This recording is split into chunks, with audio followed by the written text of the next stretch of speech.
So we're just going to go to our last final speaker now, who is at still Tish. And Tish is from UK, gender abolitionist and socialist, and she blogs as Gender Critical Woman. She's going to talk to us, give a presentation on her findings on funding for NGOs who are promoting gender identity ideology, including ARCUS in Africa, Barings Foundation in the UK, and she'll tell you herself what she's going to do. She is not going to, we're not going to see her face because she doesn't feel ready at the moment, or maybe she never will, doesn't want to show her face, which I can completely understand because it's very, very tricky doing this work. And I can imagine a lot of people don't want her to be doing it. But thank you so much, Tish, and over to you. Hello. Just to explain about the anonymity, I am out in my real name, and I hope people in the comments will say that I do use my real name. But I'm a parent of a gay son who's re-identified as transgender. So I have committed to not expose my real name and face, really to protect him from trans activists who may very well single him out to get at me. So it's not any lack of courage on my part, it is just to protect him. Just to be clear, I am an adult human female.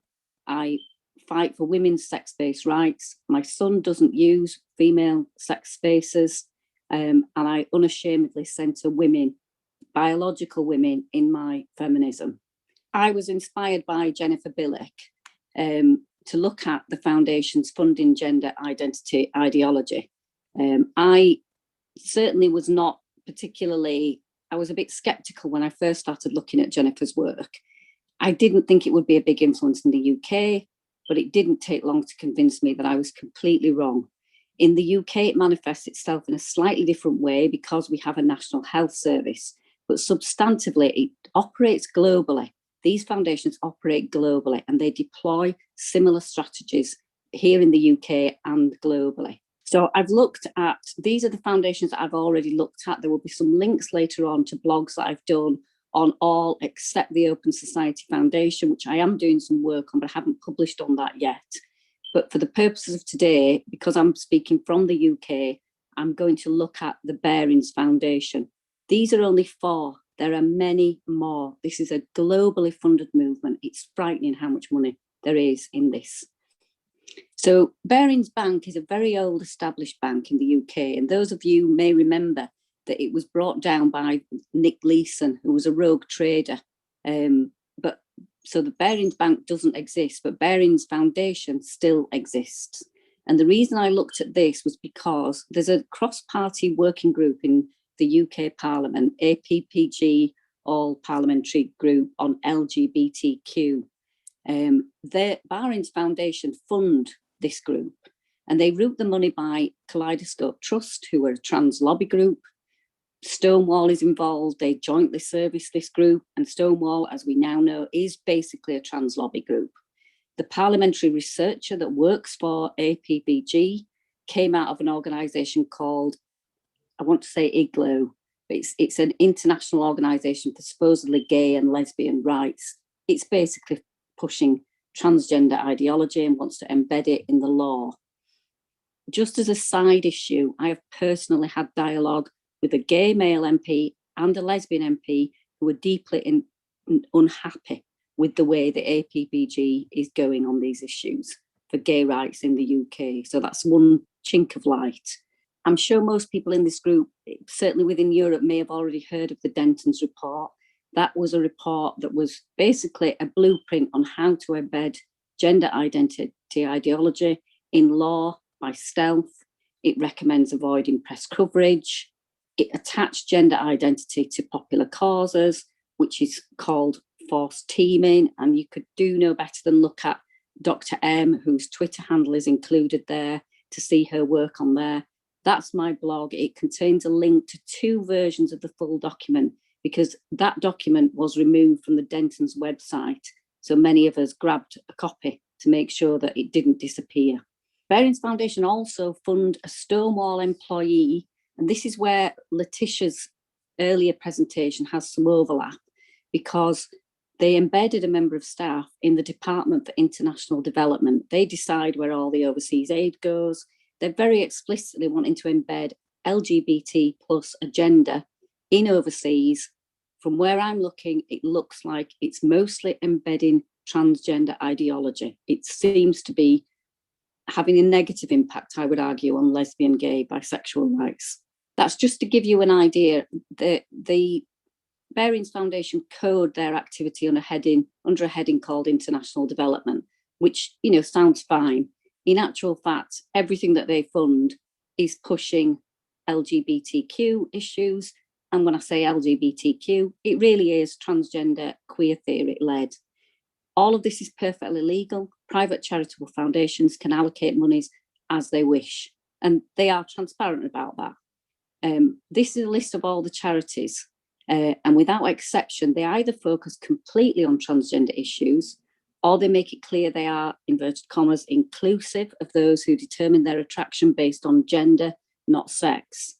Some of the organisations they fund vociferously promote gender identity ideology. Again, to echo Laetitia's point from earlier on, I think some have to pay lip service to it to get the grants. So it's vital that we have some feet on the ground looking at what is actually happening, because some of those organisations may actually be doing their level best to keep to their original mission, as we know is happening in UK, where UK organisations are working really hard to preserve single-sex refuges despite having conditions attached to their funding. So I hope you'll get the scale of this when I move on to later work that I've done. I'm only looking at one fairly small foundation, but each of the above organisations that funding drips down to need some detailed scrutiny to work out what's going on.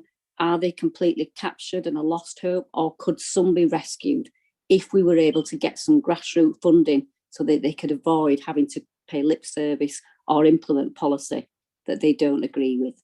This is just one of those organisations.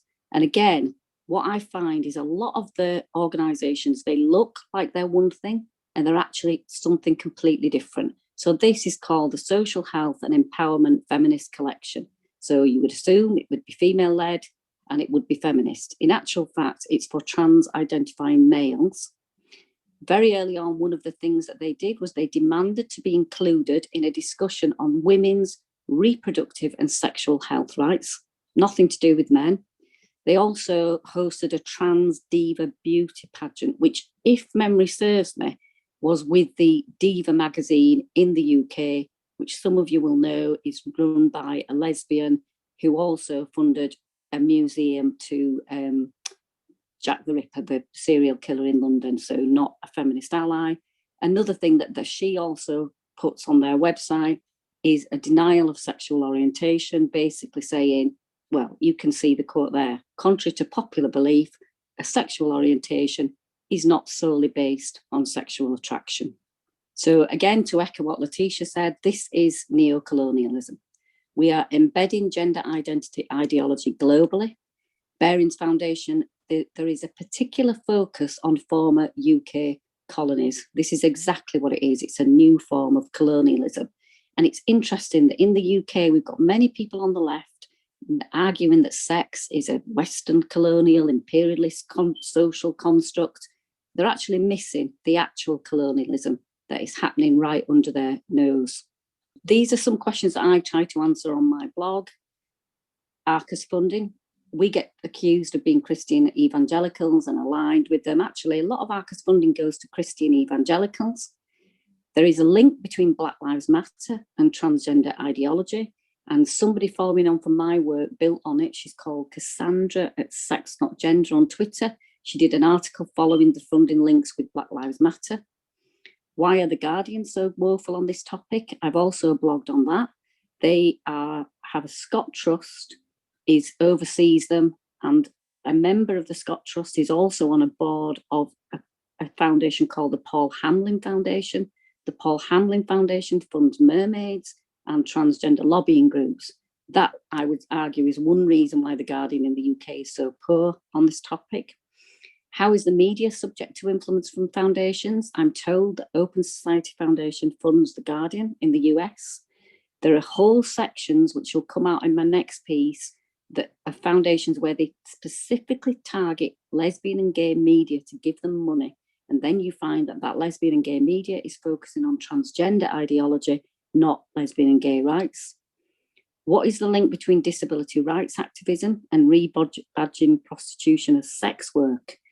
If you look at some of the grants that are coming out from the Open Society Foundation, they explicitly link the right to sex for disabled men to rebadging prostitution as sex work. And I'll be doing a download of that and passing it on to Dr. M, who's very concerned about this. How did reproductive justice fights get used, sorry about my spelling mistake there, to push gender identity ideology? Again, it's forced teaming. You latch onto an issue that has popular support, drive funds, build up alliance, pretend there's a common cause, and then you hijack those movements to promote gender identity ideology. How much money is going to universities? Lots of money is going to universities. They may not be specifically about LGBTQ or trans issues, but it makes them beholden to these foundations. And then another area of concern for me, obviously, having a son caught up in this, is how much money is to be made from global industry creating lifelong medical patients. They're just links to all of my different pieces on this. One of the ones I would want to draw your attention to is the one on lesbian and gay rights in African countries, because by pushing this ideology in countries where you've either got no gay rights in law or you've got very few, it's recent, it's not deeply embedded, it's not socially acceptable, there is a particular risk that by pushing transgender ideology, we're going to encourage people to embrace a faux straight gay man in a medicalised closet, or similarly with lesbians. It's deeply harmful that we're pushing this ideology in African countries. So just to finish, I did get a lot of work from Alan Hennis. He's at Zeno001, who I'd been doing a lot of the work manual and it took me days, but he has taught me how to extract data from online databases and done it for me. So he'll be helping me do some more work on this.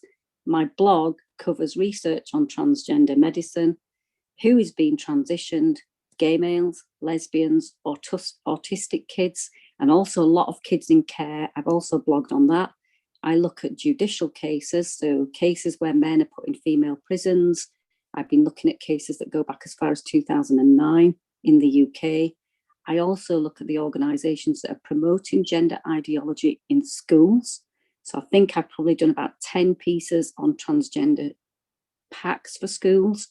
I've also looked at Childline, which is run by the NSPCC, which is supposed to be a charity that protects children. I've done 10 blogs on that.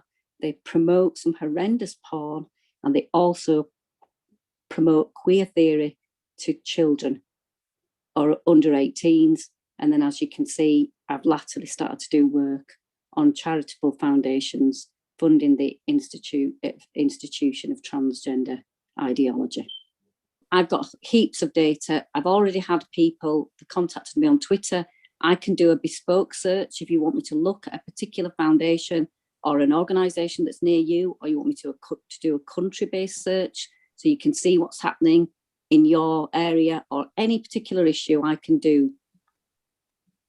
Oh, yes. And also Woman Won't Wished, which I can't pronounce. And then just the second thing, obviously, I've got a gay son. I consider to be a refugee from masculinity. I am not saying that this agenda is not a very male-led. It absolutely is. But there's a reason why they're getting gay boys. And we're basically making a new class of eunuchs to police women. And they are victims in this. It doesn't mean to say I give them free pass, because identifying as a woman is a misogynist thing to do. And I do not give a free pass to my son for that. But this is what's happening to our gay boys. And it's also 4,000% increase in referrals to gender identity services was women. They are definitely the main ones. But there was also 1,152% increase in boys. And if you look at the stats from the Tavistock, if you add in same-sex attracted and the ones that identify as bisexual, we are going for people who are not heterosexual.